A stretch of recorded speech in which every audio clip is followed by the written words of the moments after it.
আমার স্কুলের পক্ষ থেকে আপনারা জানেন যে আমার স্কুলে থেকে আপনাদের জন্য নার্সিং ভর্তি পরীক্ষা দিবেন যারা এই যে 27 তারিখে অর্থাৎ ফেব্রুয়ারির 27 তারিখে যারা নার্সিং পরীক্ষা দিবেন সেই সকল শিক্ষার্থীদের জন্য আমাদের যে বিশেষ আয়োজন থাকে অর্থাৎ আমরা সর্বোচ্চ পরিমাণে চেষ্টা করি যে সেই সকল শিক্ষার্থীদেরকে সহযোগিতা করার জন্য। তো তারই ধারাবাহিকতায় আমরা আজকে আর একটা নতুন ক্লাস নিয়ে হাজির হয়েছি এবং আমরা আজকে ইনশাল্লাহ জীববিজ্ঞান পড়বো এবং জীববিজ্ঞানের বেশ কিছু টপিক ইনশাল্লাহ আমরা শেষ করব। আমাদের দেখতে দেখতে আমরা অনেক টপিক কিন্তু অলমোস্ট কিন্তু গুরুত্বপূর্ণ টপিকগুলো কিন্তু শেষ করে ফেলছি। সো আপনারা যারা আমাদের সাথে যুক্ত হবেন কাইন্ডলি একটু যুক্ত হয়ে যাওয়ার পর আমাকে একটু কমেন্ট করবেন, কমেন্ট করে জানাবেন যে আমার ভয়েসটা আপনারা শুনতে পাচ্ছেন কিনা, অর্থাৎ সাউন্ডটা ক্লিয়ার আছে কিনা এবং পিছনে যে বোর্ডটা দেখতে পাচ্ছেন স্মার্ট বোর্ড, এই স্মার্ট বোর্ডটা আপনারা দেখতে পাচ্ছেন কিনা। সো এই দুইটা জিনিস আমাকে আগে একটু ইনশিওর করবেন এবং সেই সাথে সাথে কি করবেন বলেন তো, ক্লাসটা অবশ্যই একটু বন্ধু বান্ধবী যারা আছে তাদেরকে একটু শেয়ার করে দিবেন, তাদের সাথে একটু মেনশন করে দিবেন যেন তারাও আমাদের সাথে কানেক্টেড হতে পারে বা আমাদের সাথে ক্লাসগুলো কিন্তু এনজয় করতে পারে। ওকে, সো যুক্ত হয়ে যাওয়ার পরে ভাই আমাকে একটু জানাবেন যে আপনারা কে কোন জায়গা থেকে যুক্ত হয়েছেন, মানে শরীরের কি অবস্থা সেগুলো অবশ্যই একটু জানাবেন, কারণ যেহেতু পরীক্ষা আছে 27 তারিখে। সো খুব বেশি দেরি নাই, খুব বেশি সময়ও নাই। এই স্বল্প সময়ে আপনাকে কি করতে হবে সেই গাইডলাইনটাও ইনশাল্লাহ আমি আপনাদেরকে আজকে দিয়ে যাব। ওকে, সো সবাই কাইন্ডলি একটু দ্রুত যুক্ত হয়ে যান এবং যুক্ত হয়ে যাওয়ার পর আমাদেরকে একটু জানাবেন যে ভাইয়া আমাদের সব কিছু ওকে আছে কিনা। ওকে, সো দেখেন আমাদের যে অধ্যায়টা আছে আমার স্কুল আপনাদের জন্য কিন্তু নির্লস পরিশ্রম করে গিয়েছে। আমি আমার স্কুল সম্পর্কে জাস্ট আমি একটু কথা বলে দিই, সেটা হচ্ছে আপনাদের জন্য যে আমার স্কুল যেটা আছে প্ল্যাটফর্ম, আমরা আপনাদের জন্য নির্লস কিন্তু পরিশ্রম করে গেছি সেই নভেম্বর থেকে। আমি যদি ধরি সেই নভেম্বরের 1 তারিখ থেকে এখনো পর্যন্ত আমরা কিন্তু আপনাদের জন্য প্রতিদিন প্রতিদিন একান্ত যদি কোনো সমস্যা না থাকে তাহলে সেক্ষেত্রে অন্য বিষয়, বাট ম্যাক্সিমাম দিনই কিন্তু আপনাদের জন্য একেবারে ফ্রিতে, একেবারে ফ্রিতে আপনাদের জন্য কিন্তু একেবারে ফ্রিতে এই যে জিনিসগুলো একেবারে ক্লাস মানে কি সুন্দর ক্লাস এবং সবথেকে টপ লেভেলের টিচারদের সুন্দর সুন্দর ক্লাস আপনাদের জন্য কিন্তু উপহার দিয়েছে আমার স্কুল। সো আপনারা অবশ্যই কৃতজ্ঞ থাকবেন আমাদের প্রতি, আশা করি এই জন্য, এবং আমরাও আপনাদের প্রতি কৃতজ্ঞ যে আপনারাও আমাদেরকে ভালোবেসে এই ক্লাসগুলোতে কিন্তু খুব সুন্দরভাবে অ্যাটেন্ড করেছেন। ওকে, সো আমার সাথে যুক্ত হয়েছে সুবর্ণা ইসলাম, যুক্ত হয়েছে সুমাইয়া, যুক্ত হয়েছে আরবিতে লেখা নাম রয়েছে আপুর। ওকে, সো আমি ওই নামটা আর পড়তে পারতেছি না। তারপরে যাই সালেহা সুমাইয়া, কারণ হচ্ছে আমি আর আরবি আসলে ওইভাবে অতটা এক্সপার্ট না যে আসলে দেওয়ার সাথে সাথে সব কিছুই আসলে বলে দিতে পারবো। সো দ্যাটস ওয়াই আমি আসলে পড়তে পারলাম না। ঠিক আছে, সো চলেন রুশি আপু যুক্ত আছে, থ্যাংক ইউ সো মাচ। তো চলেন ভাইয়া আমরা আজকে পড়া শুরু করি। আজকে যে অধ্যায়টা নিয়ে আলোচনা করব সেটা হচ্ছে উদ্ভিদের শরীরতত্ত্ব। এতদিন আমরা প্রাণীর শরীরতত্ত্ব, তো আমাদের এই যে বিশাল দেহ, এই দেহ নিয়েও কিন্তু পড়াশোনা করা শেষ। আজকে আমরা কি আলোচনা করব, আজকে আমরা আলোচনা করব হচ্ছে কি উদ্ভিদের শরীরতত্ত্ব, অর্থাৎ উদ্ভিদের শরীরে কি কি ঘটে। ফার্স্ট অফ অল আপনাদের যে কোশ্চেনটা আসতে পারে সেটা হচ্ছে উদ্ভিদের শরীরতত্ত্ব এটা আবিষ্কার করেন কে, সেটা হবে স্টেফেন স্টেফেন হেলস। কে হবে? Stephen Hales. এই স্টেফেন হেলসকে বলা হয় উদ্ভিদ শরীরতত্ত্বের জনক। উদ্ভিদ শরীরতত্ত্বের জনক বলা হয় কাকে? স্টেফেন হেলসকে। কথাটা একটু সুন্দর করে মনে রাখবেন। ওকে, উদ্ভিদ শরীরতত্ত্বের জনক বলা হয় স্টেফেন হেলসকে। এখন দেখেন আমাদের শরীরের গঠন কার্যক্রম করা এটার জন্য কি লাগে বলেন তো? খাবার লাগে বা আমরা খাবার খাই। উদ্ভিদের লাগে কি? উদ্ভিদেরও খাবারের দরকার হয়। তবে তার থেকেও বড় কথা হচ্ছে উদ্ভিদের দেহ মূলত গঠিত হয় 17টি অত্যাবশ্যকীয় মৌল দিয়ে। অত্যাবশ্যকীয় মৌল, এই অত্যাবশ্যকীয় মানে কি? যেটা খুব দরকার, যেটা ছাড়া আসলে চলতে পারে না, সেই মৌলের সংখ্যা কয়টি? 17টি। কথাটা একটু সুন্দর করে মনে রাখবেন। এখন এই অত্যাবশ্যকীয় মৌলকে আবার দুইটা ভাগে ভাগ করা যায়। একটা ভাগ করা যায় আছে ম্যাক্রো নিউট্রিয়েন্ট, যেটা বেশি পরিমাণে লাগে, ম্যাক্রো। আর একটা হচ্ছে মাইক্রো। মাইক্রো মানে হচ্ছে কম। সব কথা একটু সুন্দর করে মনে রেখেন। মাইক্রো মানে হচ্ছে কম আর ম্যাক্রো মানে কি? ম্যাক্রো মানে হচ্ছে বেশি। কথাটা একটু সুন্দর করে মনে থাকবে। মাইক্রো মানে হচ্ছে কম, ম্যাক্রো মানে হচ্ছে বেশি। মাইক্রো মানে হচ্ছে কম আর ম্যাক্রো মানে কি? বেশি। তো এইখানে ম্যাক্রো নিউট্রিয়েন্ট আছে হচ্ছে 9টি আর মাইক্রো নিউট্রিয়েন্ট আছে হচ্ছে 8টি। এই টোটাল সবকিছু মিলায় গঠিত হয় কয়টি নিয়ে? 17টি। এই 17টি মৌলকে বলা হয় অত্যাবশ্যকীয় মৌল। এখন এই অত্যাবশ্যকীয় মৌল কি কি আছে সেটা আমরা এখন একটু আশা করি যে একটু পড়াই দিব আপনাদেরকে। সো চলেন আমরা সেই অত্যাবশ্যকীয় মৌলগুলো একটু কি কি আছে জাস্ট একটু দেখে ফেলি।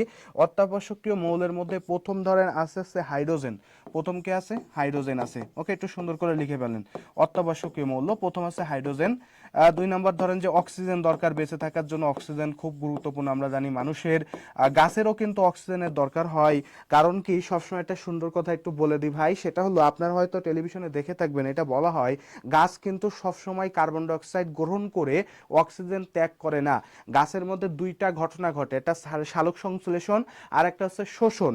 একটা সালোক সংশ্লেষণ যখন ঘটে তখন গাছ কি করে, অক্সিজেন প্রডিউস করে, বাট যখন হচ্ছে শোষণ ঘটে তখন কিন্তু গাছ কার্বন ডাইঅক্সাইড প্রডিউস করে। কথাটা একটু সুন্দর করে মনে রাখেন। এই জন্য রাতের বেলায় গাছের নিচে ঘুমানো ঠিক না, বেশি গাছপালার নিচে ঘুমাইলে কি হবে, শ্বাসকষ্ট হবে। ওকে, সো দ্যাটস ওয়াই এই কথাটা কিন্তু এমনি এমনি বলে না, কারণ কি রাতের বেলায় তো সালোক সংশ্লেষণ হয় না, রাতের বেলায় কি হয়, রাতের বেলায় হয় শোষণ। তার মানে কি তৈরি হবে, কার্বন ডাইঅক্সাইড তৈরি হবে। দ্যাটস ওয়াই রাতের বেলায় কিন্তু গাছের নিচে ঘুমানো একেবারেই ঠিক না। আমরা ভাবি প্রকৃতির মাঝে যাই, একটু মিলিয়ে যাই, ভালোবাসার বন্ধনে আবদ্ধ হয়ে যাই। যখনই তুমি যাবা গাছের মধ্যে, প্রকৃতিকে ভালোবাসতে যাবা, বৃক্ষকে ভালোবাসতে যাবা রাতের বেলায়, তখনই কি হয়ে যাবে, তুমি হচ্ছে শ্বাসকষ্টের মধ্যে ভুগতে থাকবা। ওকে, সো এই যে দুইটা জিনিস গেল। এরপর দেখো কার্বন, কার্বন, তারপর রয়েছে নাইট্রোজেন। নাইট্রোজেনও খুব গুরুত্বপূর্ণ একটা মৌল, নাইট্রোজেন। আমরা 17টা মৌল লিখবো এইভাবে। নাইট্রোজেন আছে, 5 নম্বর আছে হচ্ছে পটাশিয়াম আছে, পটাশিয়াম, ক্যালসিয়াম, ম্যাগনেসিয়াম, পটাশিয়াম। ওকে, একটু লিখে নাও, পটাশিয়াম আছে। 6 নম্বর আছে ক্যালসিয়াম আছে, ক্যালসিয়াম। 7 নম্বরে আছে ম্যাগনেসিয়াম। ওকে, আমি 7 নম্বরে ম্যাগনেসিয়ামের এমজি দিয়ে সংকেত দিয়ে বুঝাই দিচ্ছি, ম্যাগনেসিয়াম। 8 নম্বরে আছে ধরে নাও যে ফসফরাস আছে, 8 নম্বরে আছে ফসফরাস। তো ফসফরাস রে আমরা সাধারণত আছে পি দিয়ে লিখে থাকি, সো সেই হিসেবে আমি পি লিখে দিচ্ছি। ফসফরাস আছে। 9 নম্বর আছে সালফার।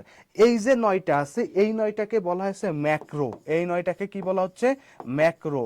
আর মাইক্রো কাকে বলা হয় একটু খেয়াল করো, মাইক্রো কাকে বলতেছি আমরা একটু খেয়াল করি। মাইক্রো মৌল কোনগুলা, এই মাইক্রো মৌল যেগুলো আছে সেগুলো হচ্ছে ভাইয়া, ফার্স্ট অফ অল প্রথম যে মৌলটা থাকে সেটা হচ্ছে ক্লোরিন।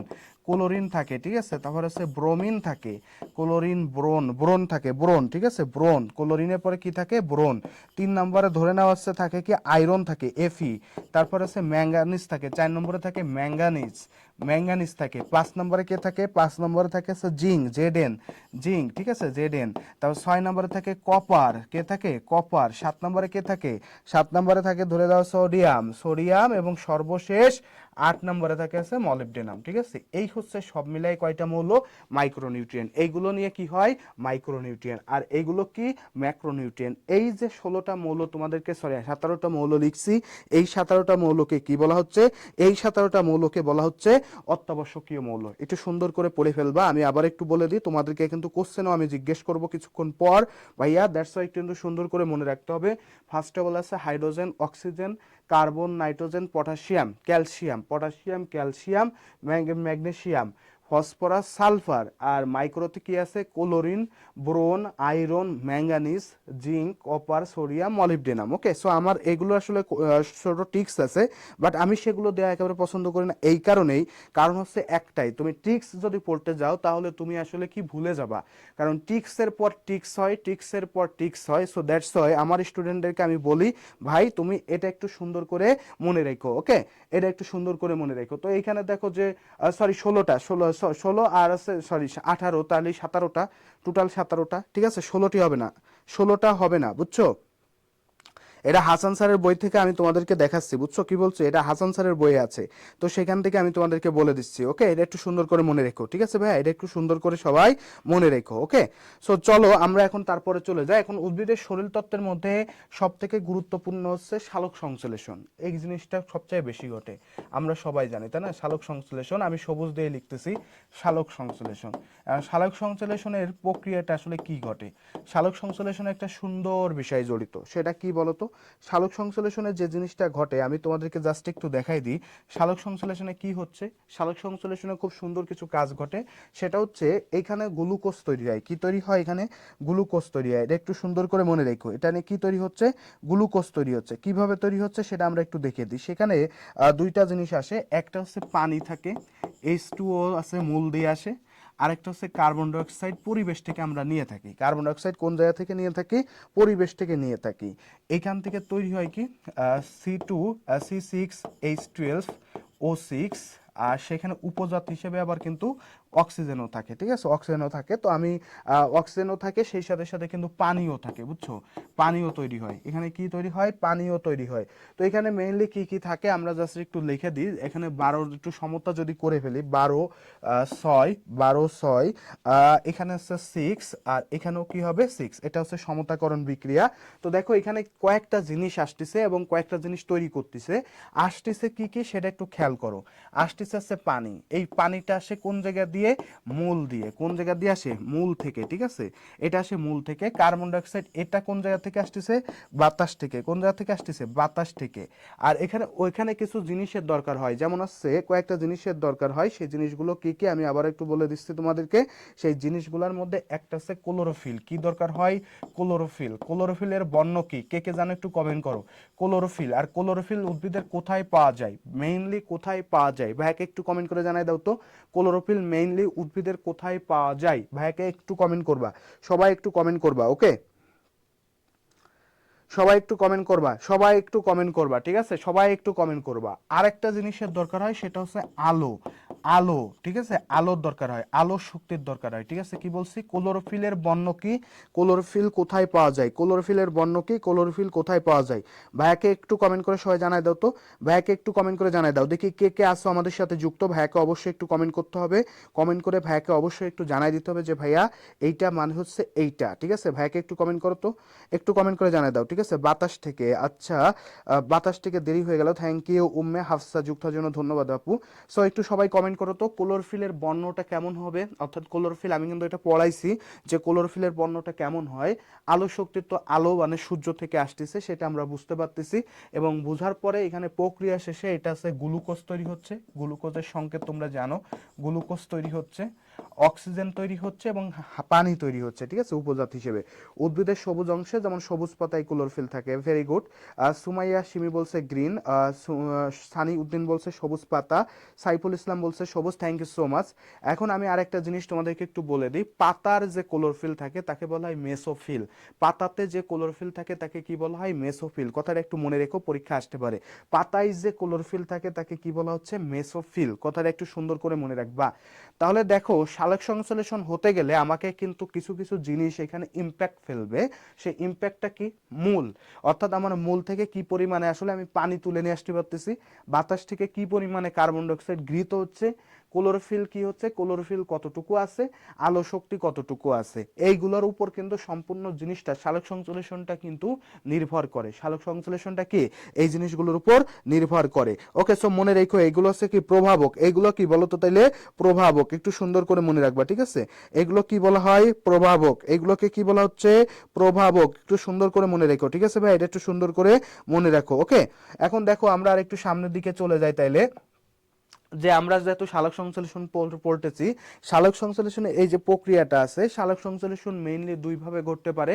একটা হচ্ছে আলোতে ঘটে, অর্থাৎ সূর্যের মধ্যে ঘটে, আর একটা হচ্ছে অন্ধকারে ঘটে। তো অন্ধকারটা আমাদের ইম্পর্ট্যান্ট না, আমাদের ইম্পর্ট্যান্টটা হচ্ছে আলোর ভিতরে যেটা ঘটে সেটা নিয়ে কথাবার্তা বলাটা হচ্ছে আমাদের ইম্পর্ট্যান্ট সব থেকে বেশি, ঠিক আছে। তো দেখো সালোক সংশ্লেষণে বিভিন্ন জিনিসের প্রভাবক আমি তোমাকে দেখাইছি, আলো দেখাইছি। এখন এই আলোর মধ্যে কোন আলোতে সালোক সংশ্লেষণ বেশি ভালো হয় সেটা তোমাদেরকে একটু জানতে হবে। কোন আলোতে সালোক সংশ্লেষণ সব থেকে ভালো হয়, বুঝছো কি বলছি? ওকে, সো একটু দেখো আমি লিখে দিচ্ছি তোমাদেরকে, সবসময় মনে রাখবা সালোক সংশ্লেষণ সব থেকে বেশি হয় হচ্ছে, সালোক সংশ্লেষণ ভালো হয় লাল আলোতে। সালোক সংশ্লেষণ ভালো হয় কোথায়? লাল আলোতে। একটু সুন্দর করে লিখে নাও, সালোক সংশ্লেষণ ভালো হয় লাল আলোতে, সব থেকে ভালো হয় লাল আলোতে, ঠিক আছে। হয় কোথায়? লাল আলোতে, ঠিক আছে। এককভাবে লাল আলোতে সালোক সংশ্লেষণ সব থেকে ভালো হয়। এই যে কয়টা আলো আছে তার মধ্যে সব থেকে ভালো হয় কোথায়? লাল আলোতে। কথাটা একটু সুন্দর করে মনে রেখো, পরীক্ষায় কিন্তু এটা পরীক্ষায় আসে যে সালোক সংশ্লেষণ সব থেকে ভালো হয় কোন আলোতে, ঠিক আছে। সালোক সংশ্লেষণ ভালো হয় কোন আলোতে? ওকে, এটা একটু সুন্দর করে মনে রাখতে হবে, ঠিক আছে। সালোক সংশ্লেষণ সবচেয়ে ভালো হয় কোন আলোতে, আর সবচেয়ে কম, এটা যদি বলে সবচেয়ে কম আছে হলুদ আলোতে। সবচেয়ে কম হয় কোন আলোতে, সবচেয়ে কম যদি বলে তাহলে মনে রেখো সেটা হবে হচ্ছে হলুদ, বুঝছো, হলুদ। এই দুইটা জিনিস একটু সুন্দর করে মনে রেখো, সবচেয়ে ভালো হয় লাল এবং সবুজ আলোতে, আর সবচেয়ে কম হয়েছে হলুদ আলোতে, ঠিক আছে। এই দুইটা জিনিস একটু সবাই খুব সুন্দর করে ভাইয়া মনে রেখো, সবাই খুব সুন্দর করে ভাইয়া মনে রাখবা, ওকে, সবাই খুব সুন্দর করে মনে রাখবা। সো দেখো এই জিনিসগুলো আসলে বলার কারণ কি, এই জিনিসগুলো বললে কি হবে জানো, তোমরা আসলে ভালো করে পড়তে পারবা, ঠিক আছে। এই জিনিসগুলো বলার কারণ হচ্ছে একটাই, যাতে তোমরা খুব সুন্দর করে এই জিনিসগুলো একটু মনে রাখতে পারো, বুঝছো কি বলছি, এই জিনিসগুলো যাতে খুব সুন্দর করে তোমরা কিন্তু মনে রাখতে পারো, ওকে।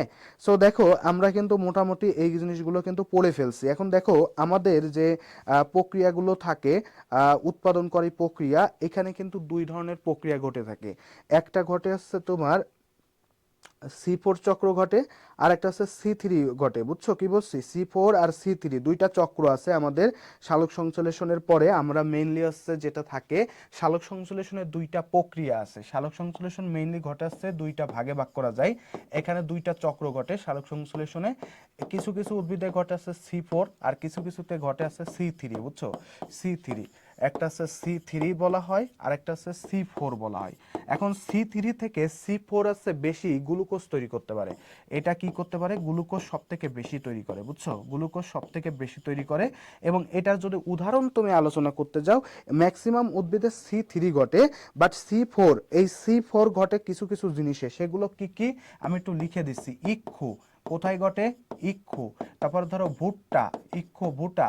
তারপর আছে দুব্বা ঘাস, দুব্বা ঘাস মানে দুব্বা ঘাস আছে, ঘাসে ঘটে। তারপরে ধরো যে কোথায় ঘটতে পারে, দুর্বা ঘাসে ঘটতে পারে, মুথা ঘাস, গিনি ঘাস, মুথা ঘাস, এই নামগুলো লাগবে। মুথা প্লাস আছে গিনি ঘাস, এই নামগুলো একটু সুন্দর করে মনে রেখো, গিনি ঘাস। এইগুলোতে ঘটে কি C4 চক্র, কি ঘটে, C4 চক্র, একটু সুন্দর করে মনে রেখো। এটা নিয়ে সবচেয়ে বেশি কি ঘটে, C4 চক্র ঘটে, বুঝছো, C4 চক্র ঘটে। কোথায় ঘটে, C4 চক্র আছে এখানে ঘটে, ওকে। এখন এই C4 এর একটা নাম আছে, হ্যাস এবং সিনাক চক্র। এটাকে কি বলা হয়, হ্যাস ও সিনাক চক্র, একটু সুন্দর করে মনে রেখো, সিনাক, ঠিক আছে, সিলাক চক্র, হ্যাস এবং সিনাক্স চক্র, বুঝছো, এটাকে বলা হয় হ্যাস এবং সিনাক চক্র। আর C3 কে বলা হয় কেলভিন চক্র, ওকে, এটাকে বলা হয় কেলভিন চক্র। তো ম্যাক্সিমাম উদ্ভিদের ক্ষেত্রে আছে C3 ঘটে, বাট কিছু কিছু উদ্ভিদের ক্ষেত্রে বললাম না যে ঘটে আছে C4, সেই উদ্ভিদগুলা কোনগুলা, এই উদ্ভিদগুলো হচ্ছে C4 ঘটে থাকে, C4, বুঝছো, C4 ঘটে এই উদ্ভিদগুলাতে। এখন দেখো আমরা যেটা পড়ে থাকি সেটা হচ্ছে আমাদের C3 চক্রের প্রধান স্থায়ী পদার্থের নাম কি। C3 চক্রের প্রধান স্থায়ী পদার্থের নাম হচ্ছে 3-ফসফোগ্লিসারিক অ্যাসিড। কি নাম, 3-ফসফোগ্লিসারিক অ্যাসিড, ফসফোগ্লিসারিক অ্যাসিড, মনে রেখো এটা গ্লিসারিক অ্যাসিড। এটা হচ্ছে এটার প্রধান মানে পদার্থ, স্থায়ী পদার্থ গ্লিসারিক অ্যাসিড। এইটা পরীক্ষায় আসে, আমি আবারও বলতেছি, C3 চক্রের প্রধান স্থায়ী পদার্থের নাম কি, 3-ফসফোগ্লিসারিক অ্যাসিড। এটা কিন্তু পরীক্ষায় আসে, এটা কিন্তু পরীক্ষায় আসে, বুঝছো কি বলছি, এটা কিন্তু পরীক্ষায় আসে, একটু সুন্দর করে মনে রেখো, ঠিক আছে, কি বলছি, এটা কিন্তু পরীক্ষায় আসে, ওকে। সো আমরা এরপরে যেটা আসে সেটা হলো ভাইয়া, এই যে জিনিসগুলো আমরা পড়লাম, এটা আমাদের C4 এর ক্ষেত্রে কি হবে, অক্সালো অ্যাসিটিক অ্যাসিড, অক্সালো অ্যাসিড, অক্সালো অ্যাসিড। এই অক্সালো অ্যাসিডটা হচ্ছে ভাইয়া স্থায়ী পদার্থ, অক্সালো অ্যাসিডটা কি C4 এর স্থায়ী পদার্থ, এটা লিখে নিতে পারো, স্থায়ী পদার্থ, স্থায়ী পদার্থ।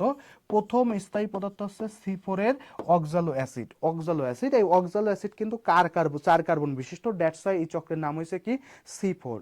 আর C3 কেন হয়েছে, 3-ফসফোগ্লিসারিক অ্যাসিড, এটা স্থায়ী পদার্থ এবং এটার কার্বনের সংখ্যা 3, দ্যাটস ওয়াই এর নাম হয়েছে কি C3, এটার নাম হয়েছে কি C3, বুঝছো।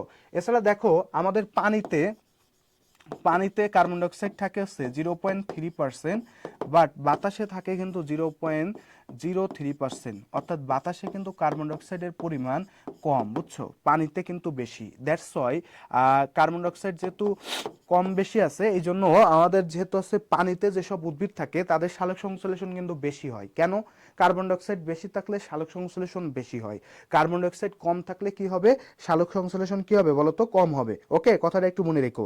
কার্বন ডাইঅক্সাইড বেশি থাকলে সালোক সংশ্লেষণ বেশি হয়, কার্বন ডাইঅক্সাইড কম থাকলে সালোক সংশ্লেষণ কি হবে, কম হবে। সো এই জায়গা থেকে একটু সুন্দর করে এই কথাটা একটু মাথার মধ্যে রেখো, ঠিক আছে ভাই, মাথার মধ্যে রেখো। ওকে ওকে। সো কার্বনিক চক্র ক্লোরোপ্লাস স্টোমাই ঘটে থাকে, হ্যাঁ স্টোমাই ঘটে থাকে। মুথা ঘাস, এটা একটু মুথা ঘাস, ঠিক আছে, ঘাসের নাম আবার বলেন। একটা আছে গিনি ঘাস আর একটা আছে মুথা ঘাস, দুইটা ঘাস আছে।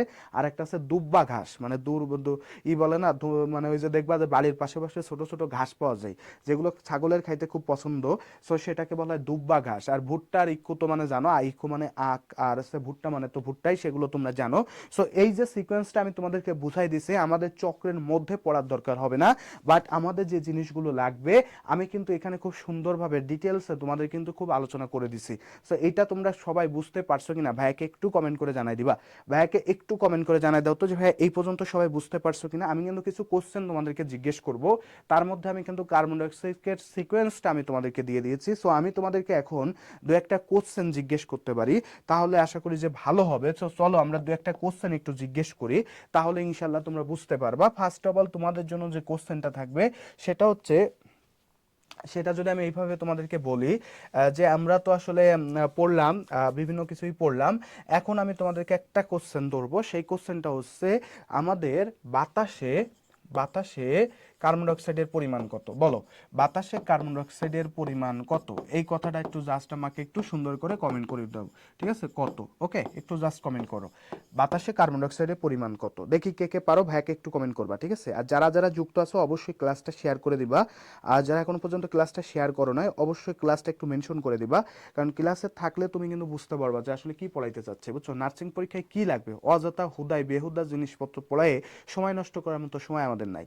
আমরা কি করব, তোমাদের জন্য যেটা দরকার, যেটা তোমাদের জন্য কার্যকর, যেটা তোমাদের লাগবে, সেই জিনিসগুলো নিয়ে কথা বলবো, ইনশাল্লাহ তোমরা ভালো করবা, ঠিক আছে ভাইয়া।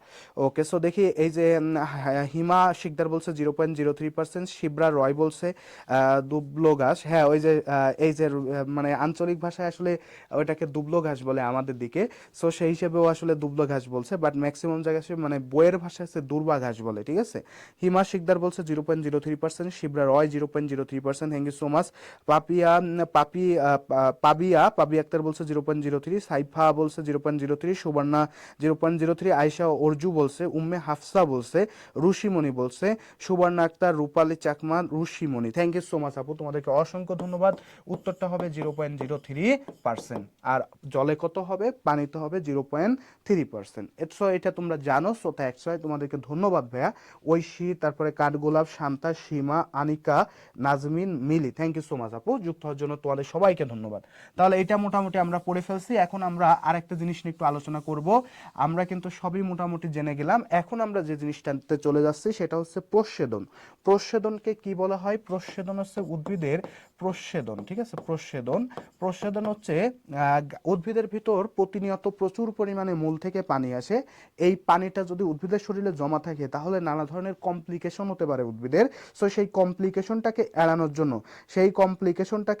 জন্য, তারা কি করে, সেই কমপ্লিকেশনটাকে এড়ানোর জন্য উদ্ভিদ পাতা দিয়ে, ঠিক আছে, পত্ররন্ধ্র খুলে পাতা দিয়ে এই পানিটাকে বাইরে বের করে দেয়, এই পানিটাকে কি করে, বাইরে বের করে দেয়, বুঝছো, পাতা দিয়ে। তো এই যে পত্ররন্ধ্র, এই পত্ররন্ধ্রে কি থাকে, পত্ররন্ধ্র, এই যে কথা আমি তোমাদেরকে বললাম পত্ররন্ধ্র, এই পত্ররন্ধ্র মানে কি, পাতার ভিতরে এরকম কিছু কোষ থাকে, বুঝছো, এটাকে বলা হয় রক্ষী কোষ। কি বলা হয়, রক্ষী কোষ। এটা কোথায় থাকে রক্ষী কোষটা, এই রক্ষী কোষটা থাকে হচ্ছে পাতাতে, বুঝছো, এটাও মনে রেখো, পাতাতে থাকে। তো যখন আসলে পানির চাপ তৈরি হয় তখন এই পত্ররন্ধ্রগুলো এইভাবে খুলে যায় এবং পানি বাইরে বের হয়ে যায়। ওকে, অতিরিক্ত পানি বের করে দেওয়ার যে প্রক্রিয়া সেটা হচ্ছে মূলত আসলে কি বলতেছি, সেটাকে বলতেছি মূলত প্রচ্ছেদন। এখন প্রচ্ছেদনে এইটা মনে রেখো, রক্ষী কোষটা কোথায় থাকে, পাতাতে থাকে। এখন প্রচ্ছেদন বিভিন্ন জায়গায় ঘটতে পারে, যেসব জায়গায় রক্ষী কোষ থাকে সব জায়গায় কিন্তু ঘটতে পারে। তো আমরা এর মধ্যে কয়েকটা জিনিস আসলে আইডেন্টিফাই করতে পারছি যেসব জায়গায় আসলে ঘটতে পারে। একটা হচ্ছে পাতাতে ঘটতে পারে, যেটাকে বলে পত্ররন্ধ্রীয় প্রচ্ছেদন, এটাকে বলে পত্ররন্ধ্রীয় প্রচ্ছেদন, যেটা প্রায় তোমার অনেক পার্সেন্ট ম্যাক্সিমাম আসছে পত্ররন্ধ্রে প্রচ্ছেদনের মাধ্যমে ঘটে। তারপরে যেটা ঘটতে পারে সেটা হচ্ছে লেন্টিকুলার প্রচ্ছেদন, অর্থাৎ কাণ্ড দিয়ে, লেন্টিকুলার লেন্টিকুলার প্রচ্ছেদন। তারপরে যদি বলা হয় যে পত্ররন্ধ্র লেন্টিকুলার গেল, ত্বকীয় প্রস্বেদন, ঠিক আছে? এই তিনটা ভাগে মূলত আসলে প্রস্বেদনকে ভাগ করা হয়, অর্থাৎ ত্বক দিয়েও কিন্তু কিছু পরিমাণ পানি বের হয়ে যায়। তো দেখো পত্ররন্ধ্রীয় প্রস্বেদনে প্রায় 90 থেকে 95 ভাগ যে পানি, এই পানিটা বের হয়েছে পত্ররন্ধ্রের মধ্য দিয়ে, 90 থেকে 95 ভাগ। বাকি যে অংশটা আছে, এই বাকি অংশটা আছে তোমার এই দুইটা দিয়ে বের হয়েছে 5 থেকে 10%, 5 থেকে 10%। এইটাও একবার পরীক্ষা আসছে, পত্ররন্ধ্রের মধ্য দিয়ে কত শতাংশ পানি বের হয়? 90 থেকে 95%। ওকে, পত্ররন্ধ্রের বাইরে দিয়ে বের হয় কত? 5 থেকে 10%। কত পার্সেন্ট? 5 থেকে 10%। এর একটু সুন্দর করে মনে রেখো। ওকে, সো দেখো ম্যাক্সিমাম উদ্ভিদের এই প্রস্বেদন প্রক্রিয়াটা মেইনলি ঘটে থাকে হচ্ছে দিনের বেলায়, দিনের বেলায়, ঠিক আছে? কারণ প্রস্বেদন হইতে গেলে সূর্যের আলো পড়াটা একটু খুব দরকার, কারণ এইটা কি পাতার উপর প্রেসারাইজ করে এটাকে বের করে দেয়। তো প্রস্বেদনটা হওয়ার জন্য সবচেয়ে উপযুক্ত সময় আসছে কখন? প্রস্বেদন হওয়ার জন্য সবচেয়ে উপযুক্ত সময়, প্রস্বেদনের সময়, এটা মনে রেখো, প্রস্বেদনের সময়, প্রস্বেদনের সময় এটা যদি কখনো আসে, প্রস্বেদনের সময় কখন? এই প্রস্বেদনের দুইটা সময় সব থেকে উপযুক্ত, একটা হচ্ছে সকাল 10টা থেকে 11টা, 10টা থেকে 11টা, আর একটা হচ্ছে ভাইয়া বিকাল 2টা থেকে 3টা, ঠিক আছে? 2টা থেকে 3টা, এই দুইটা টাইম সব থেকে উপযুক্ত, বুঝছো? উপযুক্ত। ওকে, এই দুইটা টাইম কি সব থেকে উপযুক্ত। তো সকল উদ্ভিদের কিন্তু পত্ররন্ধ্র হচ্ছে দিনের বেলায় খোলা থাকে, একমাত্র একমাত্র পাথরকুচি গাছ, পাথরকুচি গাছ নাম শুনছো নিশ্চয়ই, পাথরকুচি, বুঝছো? পাথরকুচি গাছ, এই গাছ আছে পাথরকুচি, এইটার পাতা রাতে খোলা থাকে, এটার পাতা রাতে রাতে খোলা থাকে, বুঝছো? পত্ররন্ধ্র রাতে খোলা, ঠিক আছে? পত্ররন্ধ্র কখন খোলা? পত্ররন্ধ্রটা মূলত আসলে রাতে খোলা, একটু সুন্দর করে মনে রেখো, পত্ররন্ধ্র রাতে খোলা। ওকে, একটু লিখে নাও ভাইয়া। তাহলে পাথরকুচি যে গাছটা আছে, পাথরকুচি দেখতে পারবা পাতার মাধ্যমে। আরেকটা জিনিস পাথরকুচি নিয়ে বলে দিই, অঙ্গজ প্রজনন, এটার ক্ষেত্রে পাতার মাধ্যমে প্রজনন হয় কোন উদ্ভিদের? পাথরকুচির। এটাও পরীক্ষা আসতে পারে। তাহলে পাথরকুচি গাছেরই পত্ররন্ধ্রটা মূলত রাতে খোলা থাকে, আর বাকি সব উদ্ভিদের পত্ররন্ধ্র আছে দিনের বেলায় খোলা থাকে। এবং সবচেয়ে উপযুক্ত সময় কোনটা? 10টা থেকে 11টা এবং 2টা থেকে 3টা, 10টা থেকে 11টা এবং 2টা থেকে কত বলো তো? 3টা, ঠিক আছে? 10টা থেকে 11টা এবং 2টা থেকে 3টা, কথাটা একটু সুন্দর করে মনে রেখো, ঠিক আছে? ওকে, সো এই কথাটা একটু সবাই কিন্তু খুব সুন্দর করে মনে রাখবা, কারণ এই জিনিসগুলো কিন্তু প্রচন্ড পরিমাণে সবচাইতে বেশি আসে। সো দ্যাটস ওয়াই তোমাদের কিন্তু এই জিনিসগুলো বলে দেওয়া হলো, ঠিক আছে ভাই? এটা একটু সবাই খুব সুন্দর করে মনে রেখো। ওকে ভাই, এটা একটু মনে রেখো। এছাড়া আরেকটা জিনিস আসতে পারে পরমাদেশ প্রচ্ছেদন থেকে, সেটা হচ্ছে ভাইয়া এই প্রচ্ছেদনটা সব থেকে বেশি হয় কোথায়? প্রচ্ছেদন সব থেকে বেশি হয় ব্লু আলোতে বা নীল আলোতে, সবচেয়ে বেশি, সবচেয়ে বেশি হবে কোন আলোতে? সবচেয়ে বেশি হয়েছে নীল, এই যে নীল আমরা লিখতেছি, নীল আলোতে, বুঝছো? সো এটাও পরীক্ষা আসতে পারে। সো সবাই একটু সুন্দর করে লিখে ফেলো। ওকে, তো প্রচ্ছেদন সম্পর্কে এতটুকু ইনফরমেশন জানলে হবে। এছাড়া প্রচ্ছেদনের আসলে প্রভাবও কি কি আছে সেগুলো আমি জাস্ট তোমাদেরকে একটু নাম বলে দিচ্ছি, কারণ যদি আসে তাহলে তোমরা বলতে পারবা। সেগুলোর মধ্যে প্রথম রয়েছে তাপমাত্রা, তারপর রয়েছে আলো, আপেক্ষিক আর্দ্রতা, তারপর রয়েছে আছে বায়ু প্রবাহ, আবহমণ্ডলের চাপ, মাটিস্থ পানি, এগুলো সব আসছে তোমার আছে বাহ্যিক প্রভাবক। অভ্যন্তরীণ প্রভাবকের মধ্যে রয়েছে পাতার পরিমাণ, পাতার পরিমাণ বেশি হইলে আছে কি হবে? প্রচ্ছেদন বেশি হবে।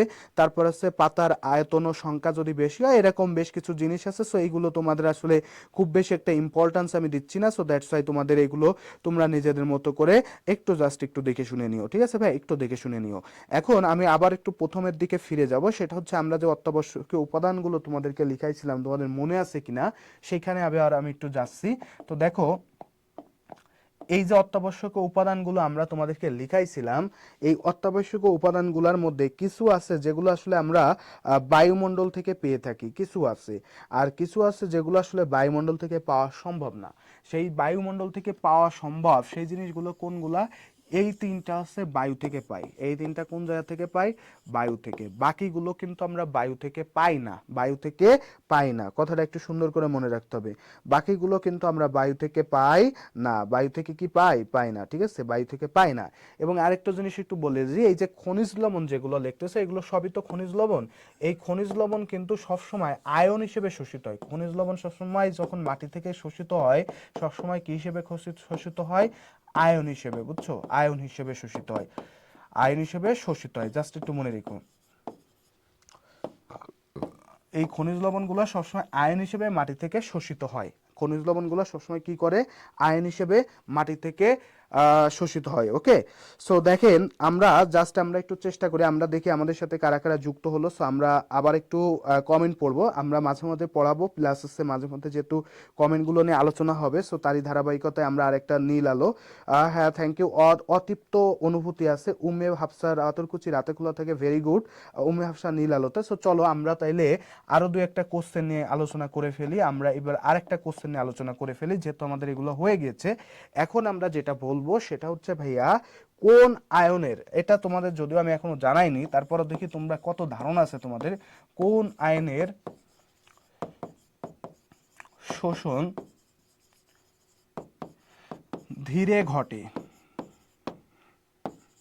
বলো কোন আয়নের শোষণ ধীরে ঘটে? কে কে জানো ভাইয়াকে একটু কমেন্ট করবা, কোন আয়নের শোষণ ধীরে ঘটে, কোন আয়নের শোষণ ধীরে ঘটে, কে কে জানো ভাইয়াকে একটু জানাও, কোন আয়নের শোষণ ধীরে ঘটে। ওকে, একটু কমেন্ট করো, ঠিক আছে, কোন আয়নের শোষণ ধীরে ঘটে, কোন আয়নের শোষণ ধীরে ঘটে, ঠিক আছে, একটু কমেন্ট করো। ওকে, একটু কমেন্ট করো। ওকে, সো আমাকে একটু কমেন্ট করবা, কারণ এখান থেকে আমাদের কোশ্চেন আসবে। এই আয়নটা বলার কারণ হচ্ছে এই দুইটা জিনিস তোমাদেরকে আমি জাস্ট একটু দেখাই দিব এখন, ঠিক আছে। কোন আয়নের শোষণ সব থেকে ধীরে করে, মানে মন্থর, আয়নের শোষণ কি মন্থর কোনটা, আর সবচেয়ে বেশি কোনটা, এই দুইটা জিনিস আমরা আজকে দেখাবো। তো শান্তা আক্তার ভেরি গুড, ও একটা সুন্দর উত্তর দিছে, ক্যালসিয়াম বলছে। ঋষিমণি বলছে ক্যালসিয়াম 2+, অসাধারণ, সবারই মোটামুটি হচ্ছে, সবাই মোটামুটি তোমরা জানো এই জিনিসগুলো কিন্তু পরীক্ষাতে আসে। সো দ্যাটস ওয়াই তোমাদের কিন্তু জিজ্ঞেস করা। শান্তা পারসো, থ্যাংক ইউ সো মাচ। তো ওদের কথাই বলতে হয় সবচেয়ে ধীরে ঘটে বা মন্থর, এই মন্থর শব্দটা যদি আসে তাহলে একটু সুন্দর করে মনে রেখো, ক্যালসিয়াম 2+ এবং SO4 2-, এই দুইটা হচ্ছে সব থেকে ধীরে ঘটে। আর দ্রুত ঘটে অর্থাৎ কি তাড়াতাড়ি ঘটে, যেটা দ্রুত, এই শব্দটা যদি থাকে, দ্রুত এই শব্দটা যদি থাকে, তাহলে মনে রেখো একটা হবে পটাশিয়াম প্লাস আয়ন, এবং আরেকটা কি হয়ে যাবে, পটাশিয়াম এবং নাইট্রেট আয়ন, ঠিক আছে। এই দুইটা জিনিস কিন্তু একটু মানে দ্রুত ঘটে। অর্থাৎ মাটি থেকে যে মূলের মাধ্যমে যে শোষণটা হয়, পাবিয়া, উম্মে হাফসা আছে, নাজমিন আছে, আনিকা আছে, রুহান আছে, ভেরি গুড ভাইয়া, সীমা হাওলাদার আছে, মিতু আছে, রুবাইয়া সুলতানা আছে, সুবর্ণা আক্তার আরজে যুক্ত আছে, থ্যাংক ইউ সো মাচ, রূপালী চাকমা আছে, ক্যালসিয়াম, ভেরি গুড ভাইয়া, থ্যাংক ইউ সো মাচ। সবাইকে অসংখ্য ধন্যবাদ সুন্দর করে সঠিক উত্তরগুলো প্রদান করার জন্য, বুঝছো। সবাই কিন্তু সুন্দর সুন্দর উত্তর দিচ্ছ, সবাইকে কিন্তু ভালো লাগতেছে যে সবাই মোটামুটি পারো। এবং তোমরা যারা এখনো পর্যন্ত ক্লাসটা শেয়ার করো না, একটু শেয়ার করতে পারো। আমাদের সাথে অনেক স্টুডেন্ট ছিল, আইসে আসলে তাদের কি মানে ভালো লাগতেছে না যে আসলে কি পড়াচ্ছে, কানের মধ্যে ভন ভন ভন ভন করতেছে, এত কথা কেন বলে, তাই না। সো এত কথা বলার কারণ হচ্ছে যাতে শিক্ষার্থীরা কিছু শিখতে পারে, বুঝছো। সো দ্যাটস হাই, আসলে তোমাদের জন্যই বলা। আমাদের আসলে এগুলো তো কোনো কাজে লাগবে না, এটা তো আমার এখন আর কোনো কাজের না, বাট তোমাদের জন্যই বারবার বলা যে স্টুডেন্টরা যাতে কিছু পারে, পরীক্ষা আসতে পারে। সবচেয়ে মন্থর ঘটে কোনটি, ক্যালসিয়াম সালফেট, ঠিক আছে। দ্রুত ঘটে কোনটি, পটাশিয়াম নাইট্রেট, ঠিক আছে। এইগুলো সবসময় দ্রুত ঘটে, ঠিক আছে। এই দুইটা জিনিস একটু সুন্দর করে ভাইয়া মনে রেখো। তাহলে আমাদের প্রচ্ছেদন শেষ, আমাদের সালোক সংশ্লেষণ শেষ। এখন আমরা যে জিনিসটায় চলে যাব সেটা হচ্ছে শোষণে। শোষণে যেটা আছে সেখানে আমরা একটু চলে যাব। তো চলো সবাই আমরা একটু শোষণ নিয়ে আলোচনা করে ফেলি, ঠিক আছে। শোষণ নিয়ে তাহলে আমরা একটু আলোচনা করে ফেলি যে শোষণের প্রক্রিয়াটা আসলে কিভাবে ঘটে, শোষণের প্রক্রিয়াটা নিয়ে আমাদের এখন আসলে পড়াশুনো। তো শোষণ যেটা আছে, আমি সেটা তোমাদেরকে একটু আগেও বললাম যে শোষণ, এই জিনিসটা কিন্তু শুধুমাত্র সবার, এই জিনিসটা সবার, এবং উদ্ভিদের যখন আলো থাকে না তখনই বেসিক্যালি আসছে শোষণটা শুরু হয়ে যায়। আলো যখন থাকে না তখনই কি শুরু হয়ে যায়, শোষণ শুরু হয়ে যায়, বুঝছো। আলো যখন থাকবে না তখনই মনে করবা যে শোষণ শুরু হয়ে গেছে, বুঝছো কি বলছি, শোষণ শুরু হয়ে গেছে। তো শোষণকে বেসিক্যালি দুইটা ভাগে ভাগ করা যায়, একটা হচ্ছে সবাত শোষণ, সবাত, আর একটা হচ্ছে অবাত, বুঝছো, অবাত। একটা হচ্ছে সবাত শোষণ আর একটা হচ্ছে কি অবাত শোষণ, বুঝছো কি বলছে, একটা হচ্ছে সবাত শোষণ আর একটা কি হবে, অবাত শোষণ। তো যেখানে আছে অক্সিজেনের প্রয়োজন হয়, অক্সিজেনের প্রয়োজন হলে সেটা হচ্ছে সবাত, আর অক্সিজেনের প্রয়োজন না হলে, অক্সিজেন দরকার হলে সেটা হবে সবাত, আর অক্সিজেন যদি দরকার না হয়, অক্সিজেন দরকার নাই, তাহলে সেটা হয়ে যাবে হচ্ছে অবাত, অক্সিজেন নাই, ঠিক আছে। এখন এইটা কোথায় ঘটে, এইটা বেসিক্যালি ঘটে আছে ইস্ট নামক যে উদ্ভিদ আছে না, ইস্টে ঘটে। ইস্ট আমরা কোথায় ব্যবহার করি, ইস্ট বেসিক্যালি ব্যবহার করি পাউরুটিতে। কোথায় ব্যবহার করি, পাউরুটি, বুঝছো। এই পাউরুটি যে ফলে, এই ফোলার কারণ হচ্ছে যখন আস্তে শোষণ হচ্ছে তখন কি তৈরি হয়, কার্বন ডাইঅক্সাইড তৈরি হয়, আর কি তৈরি হয়, শক্তি তৈরি হয়, বুঝছো, শক্তি তৈরি হয়। এখন শক্তি তো উদ্ভিদের কাজে ব্যবহার করে, আমরা আমাদের কাজে ব্যবহার করি। যেমন হচ্ছে যাতায়াত করতেছি, হাঁটাহাঁটি করতেছি, বা দৌড়াদৌড়ি করতেছি, এখানে তো আমাদের শক্তি লাগতেছে। তো শক্তিটা আমরা আমাদের শক্তিটা কোথায় কাজ করতেছি, বিভিন্ন জায়গায় কাজ করাচ্ছি, বাট আমাদের কার্বন ডাইঅক্সাইড যেটা আছে এটা থেকে যাচ্ছে। এখন পাউরুটির মধ্যে যখন আছে ইস্ট যায়, ওই কার্বন ডাইঅক্সাইডের কারণে পাউরুটি কি হয়ে যায়, ফুলে যায়, বুঝছো। এই জন্য দেখবা যে পাউরুটি দেখতে এরম বিশাল মনে হয়, বাট বিশাল কিছু না, ছোট একটা মোটামুটি আটার দলা থেকে তৈরি হয়েছে কি একটা পাউরুটি, বুঝছো কি বলছি, পাউরুটি তৈরি হয়েছে কি ছোট একটা আটার দলা থেকে। আর ওই যে সবাত শোষণ আছে, সবাত শোষণের তো আসলে মূলত অক্সিজেনের দরকার হয়। সবাত শোষণ থেকে যেটা পড়া লাগে সেটা হচ্ছে, আমি অক্সিজেনটা একটু মুছে দিই, অক্সিজেনটা এই পাশের দিকে লিখি, অক্সিজেন দরকার, অক্সিজেন দরকার, এটা একটু এখানে লিখে দিই। এইবার লিখি সবাত শোষণকে বেসিক্যালি চারটা ভাগে ভাগ করা যায়, চারটা গ্রুপিং এ ভাগ করা যায়। এর মধ্যে প্রথম যে ধাপটা আছে সেটা হচ্ছে গ্লাইকোলাইসিস। প্রথম যে ধাপটা আছে এটা কি হয়ে যাবে, গ্লাইকোলাইসিস, মনে রেখো এটা গ্লাইকোলাইসিস ধাপ। দুই নাম্বার যে ধাপটা থাকে সেটাকে বলা হয়, আমরা মনে রাখবো 2 নাম্বার, আমাদের এখানে চারটা ধাপ আছে, ঠিক আছে। দ্বিতীয় ধাপটা হচ্ছে ভাইয়া অ্যাসিটাইল কোয়ে, বা আমরা এটাকে বলে থাকি আছে ক্রেব চক্র বলা যায়। আর ইলেকট্রন ট্রান্সপোর্ট চেইন, মোট তিনটা, বাট বেসিক্যালি হচ্ছে সব মিলে আসলে চারটাতে ভাগ করা হয়, বুঝছো। কয়টাতে ভাগ করা হচ্ছে, চারটাতে, ঠিক আছে, একটু মনে রেখো। এটাকে বেসিক্যালি আছে অ্যাসিটাইল কোয়ে বা পাইরুভিক, মানে আমাদের যে অ্যাসিডটা থাকে সেটা বিজারিত হয়ে যায়, কি তৈরি হয়ে যাচ্ছে, সেটা হচ্ছে আমাদের অ্যাসিটাইল কোয়ে তৈরি করতেছে, বুঝছো, অ্যাসিটাইল কোয়ে, অ্যাসিটাইল কো এ। এরপরে হচ্ছে বেসিক্যালি যেটা হয় সেটা হচ্ছে ক্রেবস চক্র, ক্রেবস চক্র, বুঝছো, ক্রেবস চক্র। এবং সর্বশেষ যেটা থাকে সেটা হচ্ছে ইলেকট্রন ট্রান্সপোর্ট চেইন,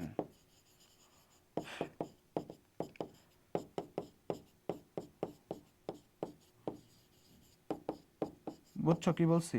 এখন এই যে প্রক্রিয়াগুলো লিখলাম, এর মধ্যে সব থেকে ইম্পর্টেন্ট হচ্ছে এইটা আর এইটা, বুঝছো, এই দুইটা হচ্ছে ইম্পর্টেন্ট। এখন দেখো এই গ্লাইকোলাইসিস প্রক্রিয়াটা কোথায় ঘটে, এই প্রক্রিয়াটা ঘটে আছে সাইটোপ্লাজমে। কোথায় ঘটে, সাইটোপ্লাজমে, একটু মনে রেখো, সাইটোপ্লাজমে এই জিনিসটা ঘটে আছে, সাইটোপ্লাজমে, ঠিক আছে।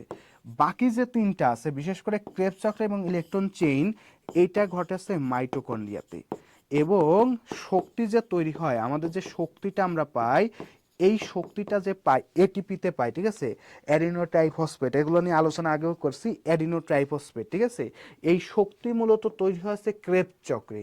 আর ক্রেব চক্রটা যেহেতু আছে মাইটোকন্ড্রিয়া আসলে ঘটে, এই জন্য মাইটোকন্ড্রিয়াকে কি বলা হয় জানো, মাইটোকন্ড্রিয়াকে বলা হয় শক্তিঘর। কি বলা হয়, শক্তিঘর, মনে রেখো।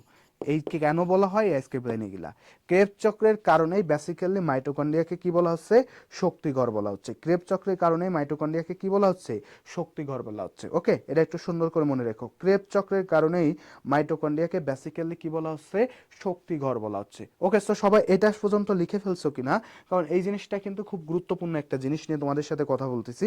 সো জিনিসটা কিন্তু খুবই সিরিয়াস একটা জিনিস, তো এখান থেকে অনেক কোশ্চেন আসতে পারে, সেটা একটু মনে রাখতে হবে। যেমন গ্লাইকোলাইসিস প্রক্রিয়াটা কোথায় ঘটে, আসতে পারে সাইটোপ্লাজমে ঘটে। ক্রেব চক্রটা কোথায় ঘটে, মাইটোকন্ড্রিয়াতে ঘটে।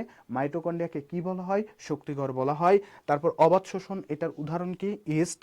এটা কোথায় ব্যবহার করা হয়ে থাকে, পাউরুটিতে ব্যবহার করা হয়, পাউরুটিতে, ঠিক আছে। সো দেখো এই যে সোমায়া সিমি বলছে 36 এটিপি, আমরা এখন যাব ওইখানে ক্রেব চক্রে 36 তৈরি হয় না, গ্লাইকোলাইসিস থেকে একেবারে শেষ পর্যন্ত এই ইলেকট্রন ট্রান্সপোর্ট চেইন পর্যন্ত এইখানে টোটাল টোটাল তৈরি হয়েছে 38। টোটাল কয়টা তৈরি হয়, টোটাল তৈরি হচ্ছে 38 এটিপি।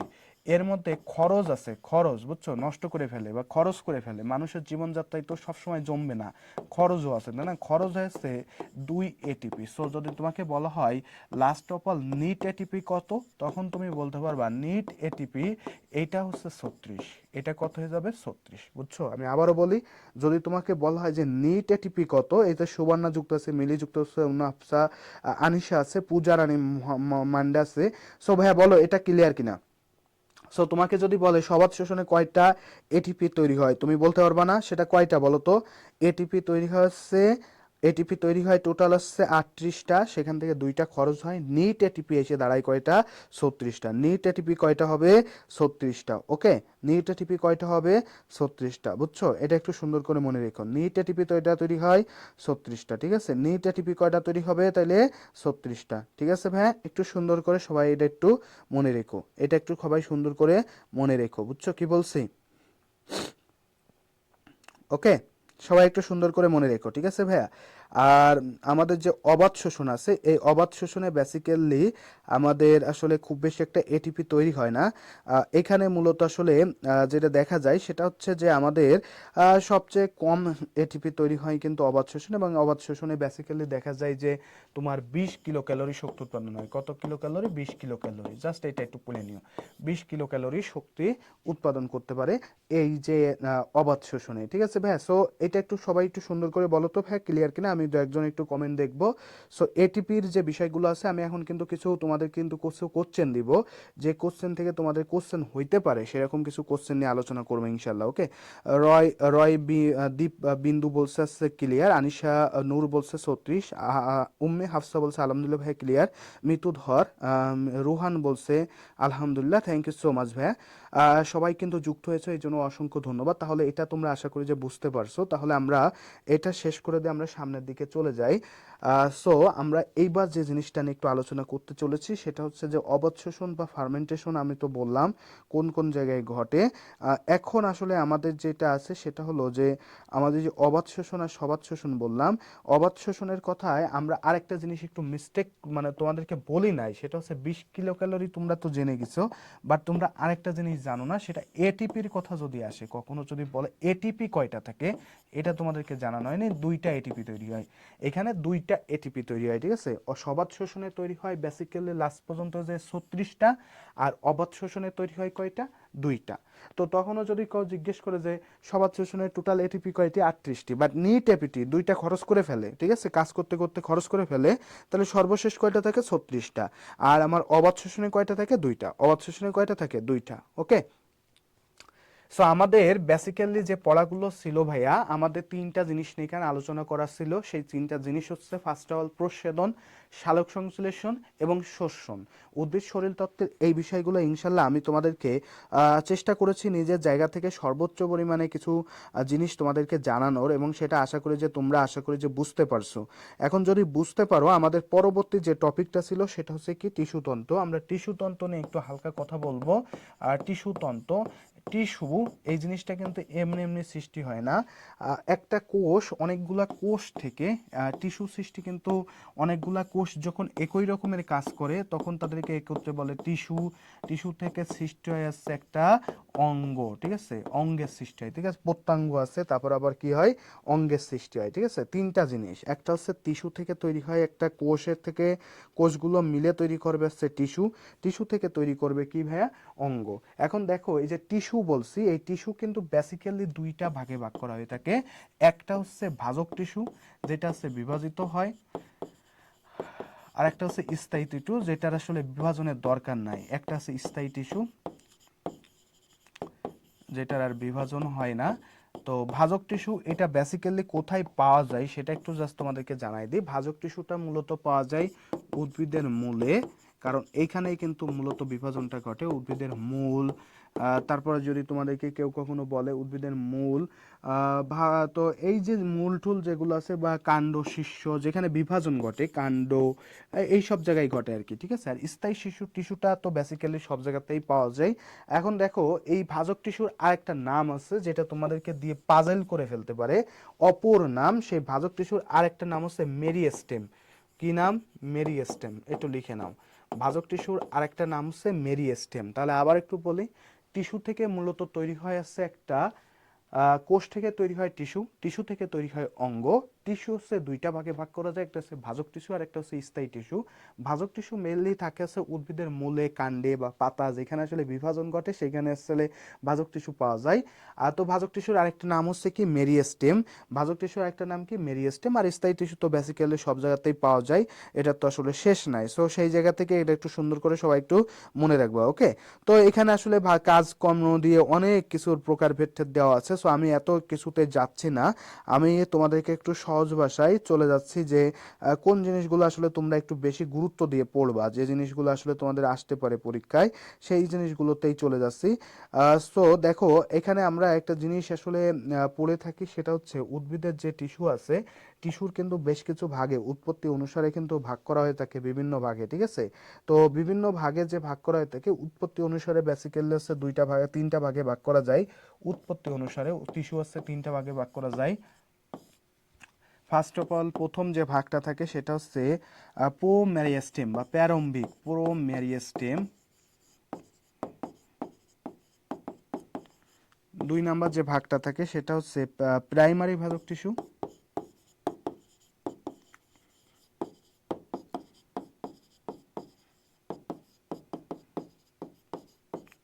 আর তিন নাম্বার থেকে হচ্ছে সেকেন্ডারি।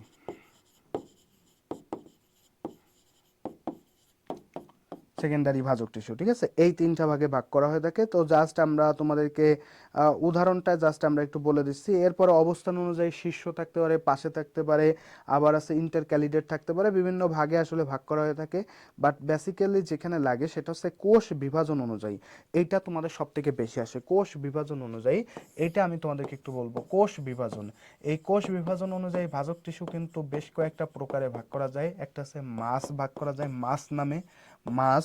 দুই নাম্বার যেটা ভাগ করা যায় সেটা হচ্ছে প্লেট, মাস প্লেট। আর একটা হচ্ছে রিব, বুঝছো, তিনটা ভাগে ভাগ করা যায়, রিব। এখন মাসের উদাহরণ কোনটি? মাস বলতে আসলে কি বোঝায়? মাস বলতে যে বোঝায় যে যে টিস্যু আছে সব তলে বিভাজিত হয় তাদেরকে বলা হয়েছে মাস। যে টিস্যু সব তলে বিভাজিত হয় তাকে কি বলা হয়? মাস। আর প্লেট মানে কি? একটা প্লেটের দুইটা তল থাকে, উপরের তল আর নিচের তল। তাহলে যে টিস্যু আছে সব তলে হলে, সব তলে হইলে যদি বিভাজন হয় সব তলে, তাহলে মাস। আর দুই তলে যদি হয় তাহলে কি হবে? প্লেট। আর রিবটা কি হবে? এক তলে হইলে হচ্ছে রিব। এখন মাসের উদাহরণগুলো তোমাদের পরীক্ষা আসতে পারে, এটা একটু মনে রাখতে হবে। মাস এর উদাহরণ কি কি? এই মাসের যে উদাহরণগুলো আছে একটু সুন্দর করে লিখে নিবা, সবাই একটু সুন্দর করে লিখে নিবা। সেটা হচ্ছে শস্য টিস্যু, ঠিক আছে, শস্য টিস্যু। রেণুথলি, রেণুথলি। এই দুইটা জিনিস একটু সুন্দর করে লিখে নাও, রেণুথলি এবং শস্য টিস্যু। প্লেটের উদাহরণ কি? প্লেটের উদাহরণটা হচ্ছে পাতা। প্লেটের বেসিক উদাহরণটা হচ্ছে পাতা। আর রিবের বেসিক উদাহরণ কোনটি? রিবের বেসিক উদাহরণ হচ্ছে মজ্জা, ঠিক আছে, মূলকাণ্ডের মজ্জা।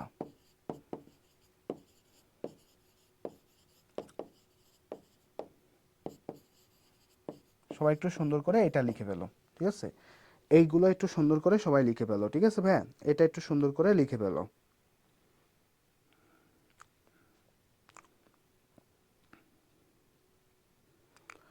সো আমরা এখন একটু চলে যাব হচ্ছে তোমাদেরকে কিছু কোশ্চেন আসলে অ্যানালাইসিস করব, যে ধরবো আসলে, ঠিক আছে। সেই কোশ্চেনগুলো দেখি তোমরা পারো কিনা। আমরা এখন একটু কোশ্চেন ধরাধরি করব, ঠিক আছে ভাই। উদাহরণগুলো একটু বলে দেন, শুধু ভুলে যাই। স্থায়ী আর ভাজক টিস্যু। ভাজক টিস্যুর উদাহরণ হচ্ছে যেখানে আসলে বিভাজনটা হচ্ছে, ভাজক মানে হচ্ছে বিভাজন, সেটাই হচ্ছে মূলত ভাজক টিস্যু।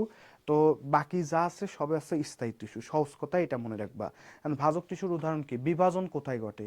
একজন মানুষের তো বিভাজন লম্বাই হয়, চওড়াই হয়, তাই না? দুইটা জায়গাতেই হয়।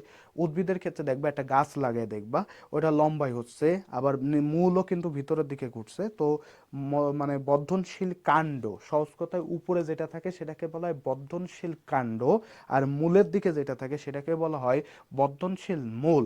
তাহলে এই দুইটা জায়গাতেই মূলত আসলে ভাজক টিস্যু থাকে। বাকি যে দেহটেহ থাকে, সেই দেহমেহগুলাকে কি বলা হয়? দেহমেহ যেগুলো থাকে সেইগুলোকে কি বলা হচ্ছে? সেইগুলাকে কিন্তু বেসিক্যালি বলা হচ্ছে কি বলতো? সেইগুলাকে বলা হচ্ছে বেসিক্যালি হচ্ছে তোমার স্থায়ী টিস্যু, ঠিক আছে। সো এই যে টিস্যু সম্পর্কে এতটুকু ইনফরমেশন একটু পড়বো, আরেকটু আছে, আমরা আরেকটু জিনিস একটু পড়ে ফেলবো। সেই জিনিস জিনিসগুলো তোমাদের সাথেও আমরা আলোচনা করব। ওকে, সো দেখো আমাদের এই যে টিস্যু মোটামুটি আমরা পড়ে ফেলছি। স্থায়ী টিস্যু সম্পর্কে আমরা এখন একটু আলোচনা করে ফেলি, তাহলে তোমরা আরেকটু ভালো বুঝতে পারবা। স্থায়ী টিস্যু যেটা আছে, আমরা তোমাদেরকে বললাম স্থায়ী টিস্যু, এটা যেহেতু আমরা কিছু বলি নাই, স্থায়ী টিস্যু নিয়ে জাস্ট একটু আলোচনা করে দিই, তাহলে তোমরা বুঝতে পারবা। স্থায়ী টিস্যু এটা কিন্তু তিনটা ভাগে তুমি ভাগ করতে পারবা। সেই তিনটা ভাগ কি, প্রথম যেটা আছে সরল টিস্যু, এই সরল টিস্যু কিন্তু আবার তিনটা ভাগে ভাগ করা যায়, প্যারেনকাইমা, কোলেনকাইমা এবং স্ক্লেনকাইমা, তিনটা ভাগে ভাগ করা যায় সরল টিস্যুটাকে স্থায়ী টিস্যুর মধ্যে। প্যারেনকাইমা, কোলেনকাইমা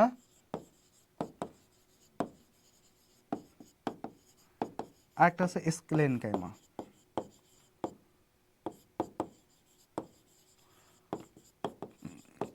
ওকে, এরপরে দেখো 2 নম্বর যেটা আছে সেটা হচ্ছে জটিল। জটিলটা হচ্ছে মূলত বেশি আছে, সেটা হচ্ছে জটিলটা। এই জটিলকে বেসিক্যালি দুইটা ভাগে ভাগ করা, একটা হচ্ছে জাইলেম, জাইলেম আর একটা আছে ফ্লোয়েম। ঠিক আছে, জাইলেম আর একটা কি, ফ্লোয়েম, বুঝছো, জাইলেম আর ফ্লোয়েম। তো ফ্লোয়েম এবং জাইলেম এই জিনিসটাই বেশি আসে, জাইলেম এবং ফ্লোয়েম এই দুইটা ভাগে ভাগ করা। এবং সর্বশেষ যেটা থাকে সেটা হচ্ছে ক্ষরণকারী। ক্ষরণকারী তো তোমরা নিশ্চয় বা নিঃস্রাবী ক্ষরণকারী টিস্যু। এখন দেখো ক্ষরণকারী টিস্যুর মধ্যে উদাহরণ কি, বিচ্ছু নাম তো নিশ্চয়ই শুনেছো, গায়ে দিলে চুলকানি, চুলকাইতে চুলকাইতে, ঠিক আছে, এরকম একটা অবস্থা। এই যে বিচ্ছু টিচ্ছু আছে না, এইগুলো কিন্তু ক্ষরণকারী। তোর আঠালো বা গদ, গদ নিশ্চিত হয় না, গদ মানে কি, আঠা বের হয় না, এই আঠা গদ এগুলো সব কি হয়ে যাবে, এইগুলাকে বলা হয়ে থাকে সাধারণত আসলে তোমার কি, ক্ষরণকারী টিস্যু। ঠিক আছে, ক্ষরণকারী টিস্যু, ঠিক আছে, এটা একটু সুন্দর করে মনে রেখো, ক্ষরণকারী টিস্যু বলা হয়। বুঝছো কি বলছি, ক্ষরণকারী টিস্যু বলা হয় কাকে, এই জিনিসগুলোকে বলা হয় ক্ষরণকারী টিস্যু। ওকে, এটা একটু সুন্দর করে মনে রেখো, ঠিক আছে ভাইয়া, এটা একটু সুন্দর করে মনে রাখবো। ওকে, সো আমরা এখন তাহলে একটু ইসে যাই, কোশ্চেনে যাই। তাহলে তোমাদের যেহেতু পড়াইছি অনেক কিছু, এখন কিছু কোশ্চেনে যাই। তাহলে দেখো এগুলো নিয়ে বাকি কথাটা আরো সামনে আমরা ইনশাল্লাহ আলোচনা করব, তবে তার আগে আমরা কিছু কোশ্চেনে চলে আসি। ফার্স্ট অফ অল তোমাদের জন্য আজকে প্রথম কোশ্চেন, সেটা হলো কোন আলোতে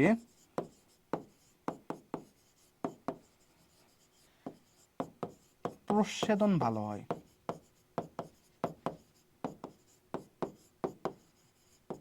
বলো, ভাইকে একটু জানাই দাও, কোন আলোতে প্রচ্ছেদন ভালো হয়?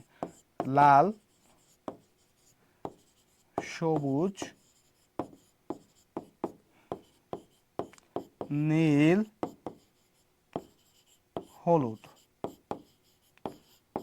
জানাই দাও কোন আলোতে প্রচ্ছন্নটা ভালো হবে, বলো। যে যে জানো একটু কমেন্ট করবা।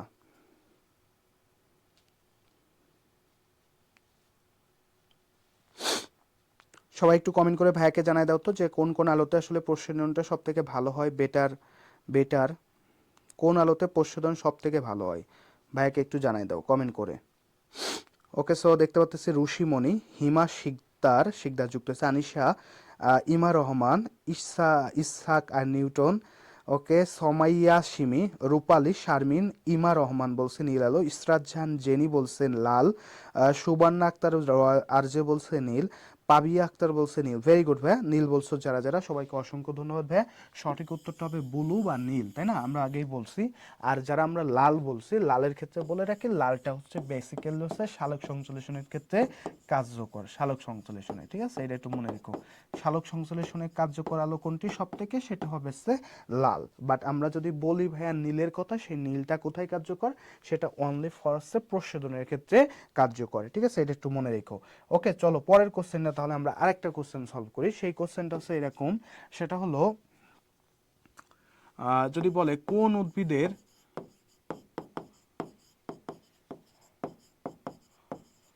উদ্ভিদের প্রজনন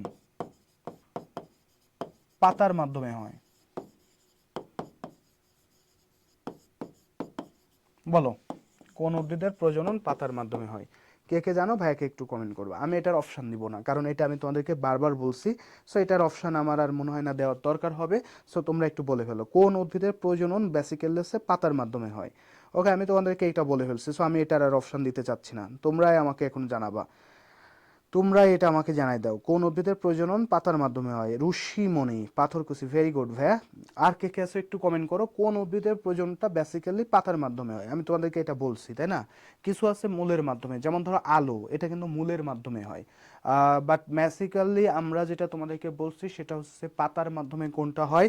এটা আমরা নেক্সট ক্লাসে কিন্তু এই প্রজনন নিয়ে আলোচনা করব, তবে তার আগে তোমাদেরকে জানাই গেলাম পাথরকুচি, ইশরাত জাহান জেনি বলছে পাথরকুচি, হিমা শিকদার, ইসাক নিউটন, শান্তা বলছে, তারপর হচ্ছে ঋষি পাথরকুচি বলছে, ওকে, সুবর্ণা মিতু ধর বলছে পাথরকুচি, সুমাইয়া সিমি বলছে পাথরকুচি, ভেরি গুড, মিলিমণি বলছে পাথরকুচি, তারপরে ইমা রহমান, ভেরি গুড ভাইয়া, সবারই উত্তর হচ্ছে, সবারই উত্তর হচ্ছে, পার গোলাপ, শারমিন নিপা বলছে পাথরকুচি, তোমরা সুন্দর পারতেছো, পাবিয়া আক্তার পাথরকুচি, রুহান বলছে পাথরকুচি, ভেরি গুড ভাইয়া, পাথরকুচি বলছো, আনিশা নূর বলছে পাথরকুচি, থ্যাংক ইউ সো মাচ। তাহলে পাথরকুচি হবে তাই না, পাথরকুচি। এই পাথরকুচি পাতা, এইটা কি, এটা হচ্ছে পাতার মাধ্যমে প্রজনন হয়ে থাকে, ঠিক আছে, পাথরকুচি পাতার প্রজননের মাধ্যমে হয়ে থাকে। ওকে, এছাড়া আর একটা জিনিস বলবো, সেটা হচ্ছে যদি বলি নিচের কোনটি C3 উদ্ভিদ?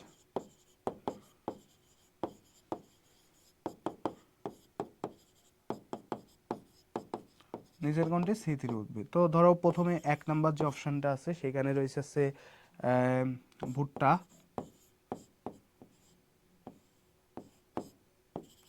খ নাম্বার রয়েছে ধরো ইক্ষু, গ নাম্বার রয়েছে ধরো গম, গ নাম্বার রয়েছে ধরো মুথা ঘাস। বলো ভাই কোনটা, নিচের কোনটি C3 উদ্ভিদ? সীমা, সাদিয়া, সবারই উত্তর হয়েছে, থ্যাংক ইউ সো মাচ যার যার উত্তর হয়েছে। এখন আমাদের পরবর্তী যে কোশ্চেনটা আছে, নিচের কোনটি C3 উদ্ভিদ? বলো।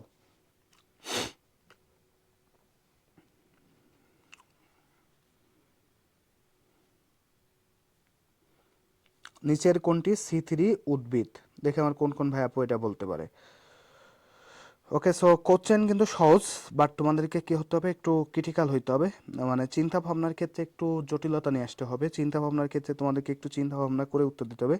উন্নে হাফসা বলছে গম, ঋষিমণি বলছে গম, শিবরা রয় গম বলছে, সুবর্ণা বলছে গম, রোহান আবার বলছে মানে ভুট্টা, আরবিতে লিখে নামাপুটি সি বলছে, ভেরি গুড, ইশরাত জাহান জেনি বলছে ভুট্টা, মিলিমণি বলছে গম, হিমা শিকদার বলছে গম, সুমাইয়া সিমি বলছে অর্থাৎ গম, শান্তা আক্তার বলছে গম। উত্তরটা কিন্তু গম হয়ে যাবে, কারণ তোমরা জানো ভাইয়া, আমরা এটা তোমাদেরকে একটু আগেও আলোচনা করছি কেন গম হবে। আমি C3 বলছি, নট C4, C4 না, এটা কি C3?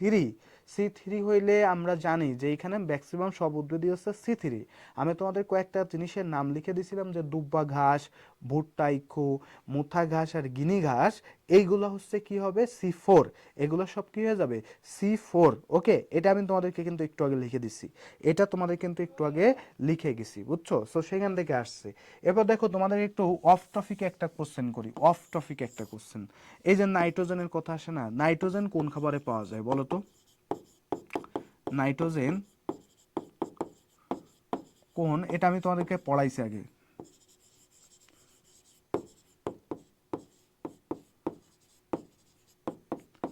পাওয়া যায় বলো, ভাইয়াকে কমেন্ট করে জানাই দাও। ক নাম্বারে ধরো আছে হচ্ছে আছে ধরো শর্করা আছে, খ নাম্বারে আছে হচ্ছে আমিষ, গ নাম্বারে আছে ধরো হচ্ছে সেনো, আর ঘ নাম্বারে আছে ভিটামিন বা খনিজ লবণ, নেও খনিজ লবণ দিই। বলো,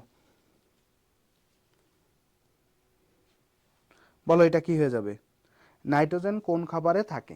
নাইট্রোজেন আমাদের বেসিক্যালি, নাইট্রোজেন আমরাও, মানুষরাও কিন্তু নাইট্রোজেন খাইয়ে থাকি। নাইট্রোজেনের কারণে কি হয় জানো, নাইট্রোজেনের কারণে ক্লোরোফিল তৈরি হয়। নাইট্রোজেন উদ্ভিদের ক্লোরোফিল তৈরি করে, ঠিক আছে, এটাও একটা গুরুত্বপূর্ণ জিনিস। নাইট্রোজেন উদ্ভিদের কি তৈরি করে, ক্লোরোফিল তৈরি করে, ঠিক আছে, এটাও মাথায় রেখো, ক্লোরোফিল তৈরি করে। অর্থাৎ নাইট্রোজেনের অভাবে পাতা কিন্তু হলুদ হয়ে যায়, বুঝছো, ক্লোরোফিল তৈরি করে, ঠিক আছে।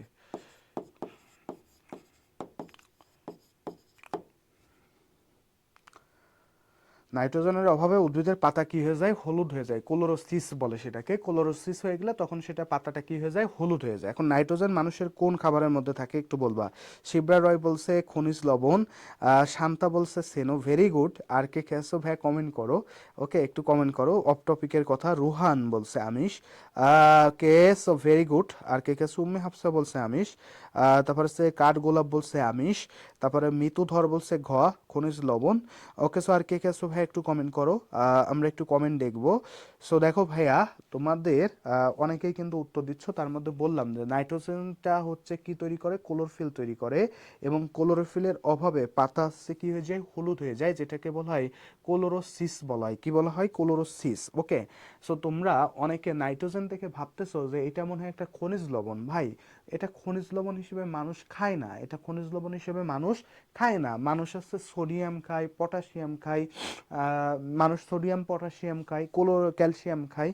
বাট তুমি কি কখনো শুনছো যে আমাদেরকে নাইট্রোজেনের একটা ট্যাবলেট দিয়েছে? আয়রন খাই, প্রেগনেন্ট মহিলাদেরকে আয়রন খাইতে দেয়, বাট তুমি কখনো শুনবা না যে আমাদেরকে নাইট্রোজেনের 2টা ট্যাবলেট খাইতে দিছে, আমি যাই ট্যাবলেটটা খাই ফেলছি। এটা শুনতে পাবো না, ঠিক আছে? এইটার কিন্তু বেসিক্যালি সঠিক উত্তরটা কি হয়ে যাবে, আমিষ হয়ে যাবে, বুঝছো? আমি এই কথাটা তোমাদেরকে বারবার বলছিলাম, আমাদের খাবারের মধ্যে শুধুমাত্র আমিষেই, শুধুমাত্র কোথায়, আমিষেই, শুধুমাত্র আমিষেই নাইট্রোজেন থাকে। এবং এটা নাইট্রোজেন দ্বারা গঠিত। এটা কি দিয়ে গঠিত, নাইট্রোজেন দ্বারা গঠিত। এটা সে খনিজ লবণ না, এটা খনিজ লবণ হিসেবে পড়বা না, কারণ এটা খনিজ লবণ হিসেবে আমরা গ্রহণ করি না। আমি বলতে পারি না যে ভাই এই খাবারে নাইট্রোজেন আছে। পৃথিবীতে নাইট্রোজেনের পরিমাণটা তোমরা একটু মাথায় রাখার মতো জিনিস, তাই না? বাতাসে যদি কখনো দেখো, এটা তোমরা পড়ার কথা, বাতাসে যদি তুমি উপাদানগুলো দেখতে যাও, প্রথমত নাইট্রোজেনের পরিমাণ কিন্তু অলমোস্ট, নাইট্রোজেন এটার পরিমাণ কিন্তু তোমাদের কিন্তু 78%, বুঝছো? অক্সিজেন, অক্সিজেন এটার পরিমাণও কিন্তু অনেক, প্রায় 21%-এর মতোই খালি অক্সিজেন থাকে। এরপর দেখো মানে 21 বলতে 20.95 এরকম কিছু একটা আসে, বাট আমি 21 লিখে দিলাম। এরপরে কিন্তু থাকে আছে আর্গন, আর্গনের পরিমাণ হচ্ছে 0.93%। এরপরে থাকে হচ্ছে কার্বন, এটার পরিমাণ 0.03%, বুঝছো? এছাড়া ধুলাবালি, অন্যান্য জলীয় বাষ্প টাষ্প দিয়ে কিন্তু ভরা। সো এটাও তোমাদের পরীক্ষা আসতে পারে যে বাতাসে সব থেকে বেশি থাকে কি, নাইট্রোজেন থাকে সব থেকে বেশি। দ্বিতীয় পজিশনে আছে কি বলতো, অক্সিজেন আছে দ্বিতীয় পজিশনে, সরি অক্সিজেন আছে, সেটা কত, এটা 20 না দিয়ে যদি বলে এরকম বলে, ওকে ফাইন, আমি এভারেজে লিখছি আর কি, ঠিক আছে ভাইয়া? এরপরে আর্গন থাকে, বুঝছো? তৃতীয় নাম্বারে কিন্তু আর্গন, আমাদের কার্বনের থেকেও কিন্তু আর্গন বেশি থাকে। কার্বন থাকে কত, 0.03%, 0.03%, ঠিক আছে? এটা জাস্ট আমি তোমাদেরকে একটু জাস্ট আনুমানিক একটা ধারণা দিলাম, কারণ এখানে আবার একটু বেশি থাকে, সো এই হিসেবে আর কি। আর কার্বন থাকে কত, 0.03%, বুঝছো? সো তোমাকে যদি বলে বাতাসে সব থেকে বেশি থাকে কোনটি, সেটা হচ্ছে নাইট্রোজেন। আমাদের শরীরেও যদি পচে যায়, গলে যায়, মাটির সাথে মিশে যায়, আমাদের শরীরেও কি বেশি পাওয়া যাবে, নাইট্রোজেন। কারণ কি, পৃথিবীটাই আছে সব থেকে বেশি পাওয়া জিনিসই হচ্ছে নাইট্রোজেন। তাই সব কিছু গঠনের মূল কে থাকে, নাইট্রোজেন থাকে। বাট বেসিক্যালি আমাদের আমিষ জাতীয় যে খাবারটা আছে, আমিষ, এই আমিষে নাইট্রোজেনের বেসিক্যালি হচ্ছে এর মূল গাঠনিক উপাদানটা কি হয়, নাইট্রোজেন হয়। ওকে, সো ভাইয়া আমরা আজকে টোটালি আসলে 1.5টা অধ্যায় শেষ করছি, অর্থাৎ আমাদের উদ্ভিদের শরীরতত্ত্ব যেটা ছিল সেখানে আমরা সুন্দর করে শেষ করছি, এবং উদ্ভিদের টিস্যুতন্ত্র এখানে আমরা অর্ধেক পরিমাণ শেষ করছি। বাকি অর্ধেক যেটা থাকে সেটা ইনশাল্লাহ আমরা নেক্সট ক্লাসে তোমাদের, প্রায় শেষের পথে আমাদের পড়াশুনো তো, নেক্সট ডে যেদিন আমরা তোমাদের ফিনিশিং দিয়ে দিব, ওই দিন তোমাদের কিছু কথাবার্তা বলে দিব। সো সেটা ইনশাল্লাহ থাকবে। সো আমি শেষ মুহূর্তে তোমাদেরকে কিছু টিপস দিই যে আসলে শেষ যেহেতু কয়েকটা দিন আছে, সো সেই দিনগুলোকে আসলে কিভাবে ইউটিলাইজ করতে পারবা। আজকে যদি ধরি যে 13 তারিখ, অর্থাৎ 14 থেকে 27 ফেব্রুয়ারি, এই দিনগুলোকে কিভাবে আসলে ইউটিলাইজ করবা, এই মুহূর্তে আসলে তোমাদের সব থেকে বড় কাজ হচ্ছে এই যে 13-14টা দিন, এই 13-14টা দিনে কিছু টার্গেট ফিক্সড আপ করবা।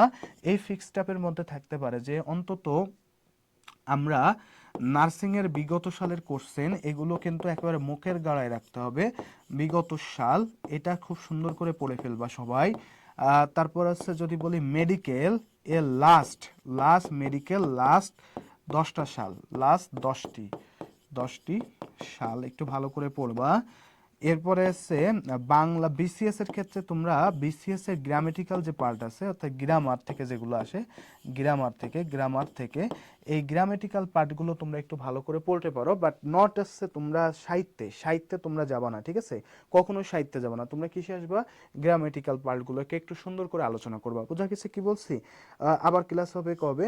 ক্লাস কবে হবে এটা আসলে তোমরা আমাদের পেজটাকে অবশ্যই ফলো করবা। আমি কবে কি ক্লাস নিব, আমি বেসিক্যালি হচ্ছে বুধবারে ক্লাস নিই, কিন্তু তোমরা জানো যে গতকাল যে নির্বাচন ছিল বৃহস্পতিবারে, তার দরুন আসলে মানে বুধবারটা আসলে আমরা ক্লাসটা নিতে পারি নাই, কারণ ওইটাকে আসলে ভোটের রাত বলে, তো ওইখানে ওই সময় আসলে অনেক ধরনের সমস্যা হতে পারে, যার কারণে আসলে আমরা আর এই রিস্কটা নিই নাই। বাট তোমরা আমাদের পেজটাকে অবশ্যই একটু ফলো করো, ঠিক আছে ভাইয়া? আর সর্বশেষ কয়টা দিনে যত বেশি পারো তোমরা অবশ্যই বই যত বেশি পারো যতবার পারো শেষ করবা, যতবার পারো, ঠিক আছে? যতবার পারো শেষ করবা, ঠিক আছে? শেষ করতে হবে, এটাই হচ্ছে তোমাদের সর্বশেষ কথা। শেষ করতে হবে, ওকে? শেষ করতে যতবার পারো শেষ করতে হবে, বুঝতে গেছে? মানে রিভিশন দিতে হবে। আর পরীক্ষার হলে সবসময় প্যানিকড হওয়ার কোনো কারণ নাই, যে কোনো কারণে 4-5টা কোশ্চেন ভুল যেতে পারে। আর পরীক্ষার হলের যে বিষয়গুলো আছে, কিভাবে আসলে টেম্পারেচার মেনটেন্স করবো, এটা ইনশাল্লাহ পরীক্ষার আগে তোমাদের সাথে আবারও দেখা হবে, তখন ইনশাল্লাহ তোমাদের সাথে আমরা এটা ইনশাল্লাহ আলোচনা করে দিব, ওকে? সো আজকের ক্লাসটা তোমাদের কাছে কেমন লাগছে সেটা একটু ভাইয়াকে জানাই দাও। আজকের ক্লাসটা তোমরা সবাই বুঝতে পারছো কিনা, কোনো প্রবলেম আছে কিনা আজকের ক্লাস নিয়ে, তোমাদের কোনো কিছু বুঝতে অসুবিধা হয়েছে কিনা, কোনো সমস্যা আছে কিনা সেটা ভাইয়াকে একটু জানাই দিতে পারো, ক্লাসটা কেমন লাগছে। আর আমার স্কুলের সঙ্গে তোমরা থাকবা, আমার স্কুল তোমাদের জন্য এত ডেডিকেটলি তোমাদের জন্য কাজ করতেছে সম্পূর্ণ ফ্রিতে, যেটা কিন্তু আর কেউ কখনো কিছু করে নাই, যেটা তোমাদেরকে আমরা সম্পূর্ণ ফ্রিতে দিচ্ছি, ঠিক আছে? এত সুন্দর এত চমৎকার ক্লাসগুলো আসলে কখনো ফ্রি পাওয়া, মানে ফ্রিতে ছিল না, বাট এইবারই প্রথম আমার স্কুল তোমাদের জন্য কিন্তু সর্বোচ্চ ডেডিকেটলি এত সুন্দর চমৎকার কিন্তু উদ্যোগ নিয়েছে, ওকে? সো আজকের ক্লাসটা তোমার কাছে কেমন লাগছে সেটা একটু ভাইয়া স্যারকে বা ভাইয়াকে একটু জানিয়ে দাও, ওকে? সো আজকের ক্লাসটা কেমন লাগছে সেটা একটু জানাবা, তোমরা কিছু শিখতে পারছো কিনা সেটাও আমাকে একটু বলবা, যদি কোনো কোশ্চেন থাকে সেটা অবশ্যই আমাকে একটু জানাই দিতে পারো, ওকে? সো আমার তো ভয় লাগে, ভয়ের কিছু নাই, মেন্টালি ফিট থাকতে হবে, কনফিডেন্ট থাকতে হবে নিজের উপর, যদি কনফিডেন্স লেভেল ভালো না থাকে তাহলে কিন্তু হবে না, ওকে? আলহামদুলিল্লাহ অনেক ভালো লাগছে। মিলে একদিন অনশট ক্লাস নেন, হ্যাঁ সব কিছু মিলায় লাস্ট ক্লাস জেনে আমরা নিব, হয়তো কিছু এই সপ্তাহের মধ্যে যদি হয় তাহলে সেটা আমরা লাস্টের দিন তোমাদেরকে গল্পটা কোনটা পড়তে হবে, কোনটা পড়ার দরকার নাই, এটা নিয়ে একটা লং টার্ম একটা ক্লাস ইনশাল্লাহ আমরা তোমাদের নিয়ে নিব, ওকে? তো মিলিমণি, সোমায়া, স্বামী, থ্যাংক ইউ সো মাচ, সবাইকে অসংখ্য ধন্যবাদ। তাহলে আজকের মতো ক্লাসটা আমরা শেষ করে দিব, সবাই তাহলে ভালো থাকবেন, সুস্থ থাকবেন, সবার সুস্বাস্থ্য কামনা করি, দেখা করবে বিজয়ে, সেই প্রত্যাশা রেখে আজকের মতো ক্লাসটা শেষ করছি, সবাইকে অসংখ্য ধন্যবাদ। আসসালামু আলাইকুম, আল্লাহ হাফিজ।